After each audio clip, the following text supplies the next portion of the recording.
Hello again, fellow homesteaders. Today we're going to make some sprays that will help you keep rodents out of your preps. Stockpiling all these items that we need during a long-term disaster is a goal that you have, sometimes a lifetime goal. You accumulate things little by little and you store them. You might store them in plastic tubs thinking they're safe, and they're safer, but not necessarily safe. Even your food buckets that you might get with your long-term storage food, shrink wrap up your extra clothes and your sleeping bags, but you always worry about mice, spiders getting in them, depending where you live, even snakes. So we're going to work up some sprays today that have pungent, strong smells that will help keep them away. And of course you'll need to spray these periodically. It's not a one-shot deal, but it will help. I'm going to apologize in advance for sounding stuffy. I went to get my essential oils out here, my handy dandy, inexpensive toolbox. I got at an auction that's now an essential oil portable tray. And I had eucalyptus oil, but the lid wasn't on all the way. And I thought, oh, my nose is a little stuffy, so I'll wipe a little bit beneath it and that'll clear up my stuffy nose. It did. It worked great, just like eucalyptus always does, but it's made me sneeze so much I can't hardly stand it. So if I sneeze, I apologize in advance, and I'll assume that you're blessing me from virtual reality world. This first spray, you could use either rubbing alcohol or vodka. Both of them are a base ingredient that's going to help the peppermint oil that we're going to use to keep the mice and other unwanted pests away. It helps it sustain its scent. If I'm cleaning and doing something really dirty, doing a lot of dirty cleaning, I'd rather use the vodka. It's a better disinfectant. But rubbing alcohol is also great. I have a 50% rubbing alcohol here, and I would not use this for disinfecting, cleaning, and bought it accidentally. But using it for a spray, just as a base ingredient to help the scent linger, it'll work just fine. So for every cup of rubbing alcohol that you use 1 teaspoon of peppermint oil. So I'm going to open up this peppermint oil here. Oh, I didn't realize this one still had the safety seal. This is actually from the baking section and not where I buy my essential oils. But again, for this type of spray, we're not doing any disinfecting. We are not making any home remedies. So I'm going to use the cheapest ingredients possible that are also long-lasting. So I'm going to open this up. Get my measuring spoon. This is actually my grandmother's measuring spoons, not flimsy little metal. This is nice and thick and will last another couple generations at least. I'm going to pour in 1 teaspoon. And I really need to dig out my canning funnel. So I'm going to pour it in my spray bottle here. I don't think I really lost any. I have enough for maybe ½ teaspoon, a little more than a teaspoon. And like with any recipe, you can adjust a little bit. It's not an exact amount. You just want to make sure you get the equivalent of the ingredients good enough, close enough, so that you have the scent, the strength of scent that you need, and the long-standing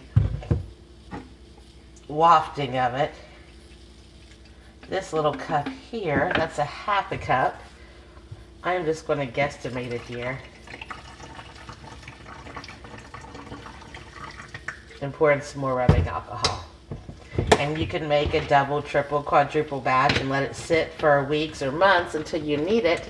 You got a rainy day when you're not busy. You want to go ahead and mix a bunch of this up. That is completely fine. It will not lose its potency or its scent over time. Now, one good thing about this spray, as opposed to the mothball spray we make in the next video, and with mothballs, it comes with all these warnings about making sure you don't touch them, inhale them directly, no direct contact with the skin. It can cause allergic reactions. So you don't really want to use that around your kitchen area because you're going to scrunch up the mothballs and have little particles everywhere. Great for garage, basement, that type of storage area around your preps. But this spray here with the vodka or the rubbing alcohol and the peppermint oil, if you are also stockpiling things in a kitchen or in a pantry that's next to your kitchen, somewhere you don't want to worry about children or pets being around or being in the middle of cooking and going to grab something on a daily basis and coming into contact with something a bit more harmful than what you want. This spray is great if you have, say I want to spray on top of my refrigerator to keep a mouse from running across the top of it, or a counter, or wherever. We live in the country. It's impossible not to have a field mouse in the house. And they get in the most unusual places.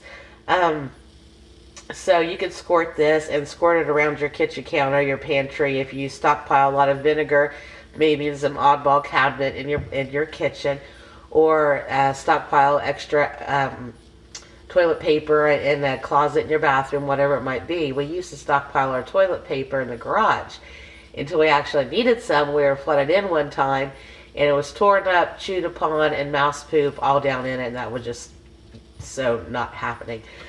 So it was thrown away. So you can spray this around areas where you are storing food and other things besides your preps, or directly around racks you might have your cans on that are preps, until you rotate them out so they don't expire, and not worry about any residue being on your cans or on your hands or anything else that might be harmful. And you just give it a couple little shakes here, and then you squirt it. And see, I can squirt it around my kitchen countertop and not be the least bit worried about any detrimental effects to anything I'm doing. I don't prepare food right on the countertop, even though it's wood. But the peppermint, if it gets a lot in your hands, even this cooking variety here that's cheaper, it will sting, getting every little cut that you have. Couple that with the rubbing alcohol, even at 50% rubbing alcohol, it is still going to sting. And you can take this with you. You can mix up a little batch, put it in a little plastic bottle, like the kind the purse-size antibacterial comes in, and keep it in your bug out bag. If you're having to camp on it, you're during a bug out, you can go ahead, squirt it out of that jar. A container like this would leak, and smear it around your bag or around anything else you have to try to keep rodents away while you might be in a bug out situation. So there you have it. It took a few seconds to make. Pennies on the dollar compared to things you can buy that are commercially manufactured with harmful chemicals. And this, in addition to your mouse traps, and making sure all your cracks filled up or any holes, trying to block everything a mouse could use to get in, which seems impossible, and you're still going to have spiders get in. We've had snakes in our garages before. The garage door's been left up, or the human entry door open when people are in and out or working on something, and you let something in. I believe we moved in here, there was a raccoon in the kind of attic storage area in our garage. So we were moving in that weekend. By the time we actually moved in, it was gone. So I'm not positive what it was, but it was too big of a sound for a squirrel. So you never know what kind of rodents or pests that would be able to find a way into your preps.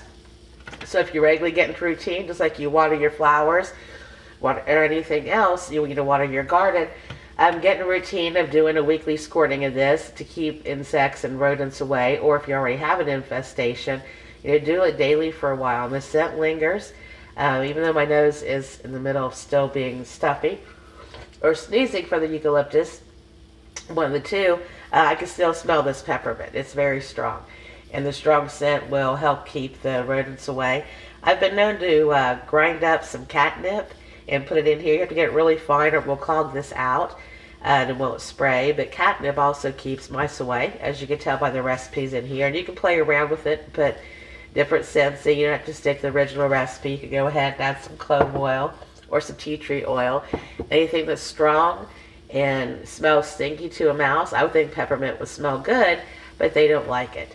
So you can add some things to bolster it, but no matter what you add, the smell will dissipate after a while. So make sure you don't forget to keep spraying around your preps, around your kitchen, whatever it is, your bug out bag that you want to protect.